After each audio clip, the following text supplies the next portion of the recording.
The next is Dr. Kay Danes OAM. Dr. Danes is a human rights advocate and author with extensive experience in supporting veterans and their families.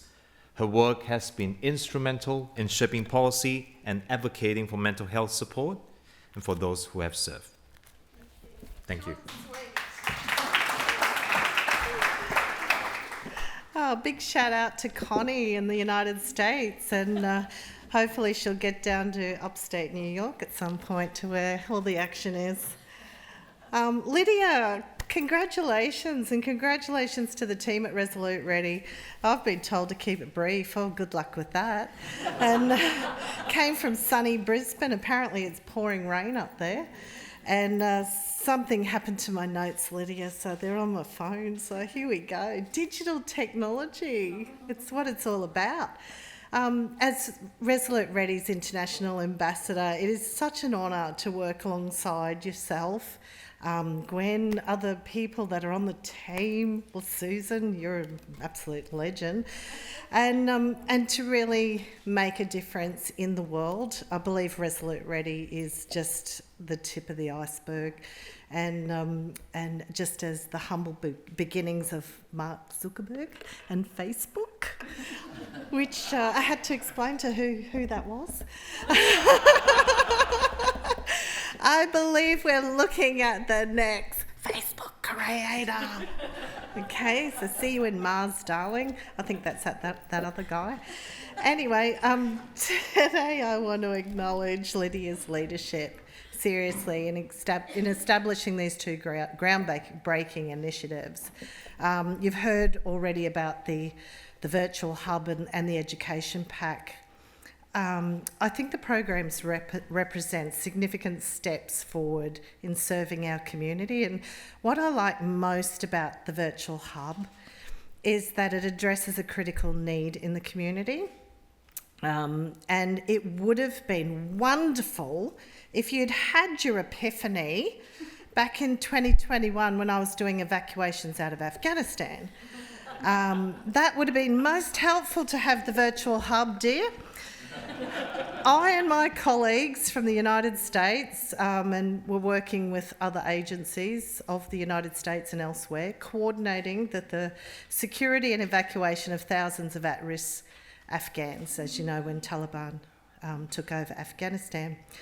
And among these missions, we were seeking to attempt to evacuate mission essential personnel, those that had provided crucial support to the United States and its allies, Australia included, and a large majority of people that I saw on my rather long list were women, children, families. Very, very difficult not to ignore the ages on passports as they were coming across my desk. Collating decades of information, data, employment records, trying to preserve the integrity of that data so that all of the people we evacuated, we had to do drop, burn, run.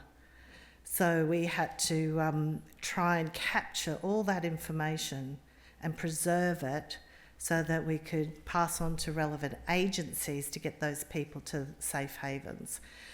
I can tell you I didn't sleep much, and hence I looked much older than my photo. And there's a reason for that. I just put that in as a disclaimer. We worked together, we literally saved thousands of lives. I personally, and I can brag now because the cat's out of the bag and everyone in the States knows, we're going to have a cup of tea over it at Congress soon. I was responsible for coordinating 4,500 lives. And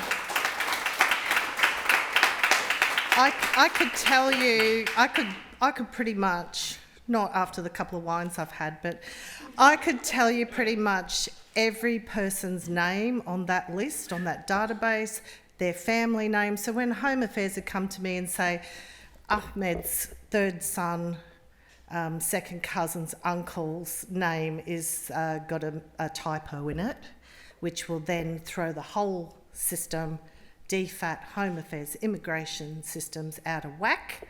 I knew exactly who he was talking about because I had my own little cheat sheet. So again, I wish I'd known you then. Oh my God, could I have done things with you? It probably would have saved double the amount of people, but then the government would have been very angry with me because they said I had a quota. I'm talking both governments, US and Australia. So today we have more effective systems in place, but they're not quite there, and we really do need. And I speak from the heart. I absolutely believe in you. You know that, and anyone who knows me knows that. I absolutely believe in you. I think you're an incredible woman. I know you wanted me to talk about all this stuff, but everybody else is going to do that. And, so I just typically out of character just speak from the heart. And if you don't know Lydia personally, well, that's your fault. Get to know her. Because she'll drive you mad, but she'll load you up with lots of things. But I tell you what, she's a world changer, and we're going around the world, digitally and literally, and she's really going to make some difference and is making some difference. I've been a member of the Defence Force family for longer than I care to remember. Be quiet, Gwen. Don't let the cat out of the bag. And I don't want to say any more about that. I've served on numerous committees. I've seen the wheel get reinvented a dozen times. I'm particularly excited about the launch of the backpack, the education backpack, because I've seen the way that will really transform lives. In my day when here we go. The grass grew up between the floorboards of the married quarters supplied by Defence. And you'd have to get your lawnmower in to mow it because everyone was deployed. This is over at Swanbourne Barracks, so we were lucky. SAS had more of a budget than the rest of the Army and Defence Force. But anyway, I digress. We had these wonderful services and connections. They seem like antique nowadays. Redlows, MLOs, flows.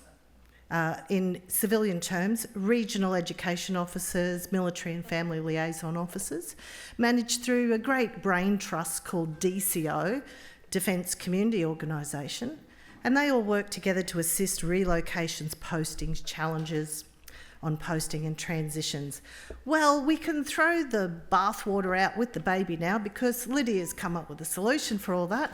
Not to exaggerate, as I never would, the RR, the Resolute Ready Education Pack makes these resources more accessible than ever before, and that's important.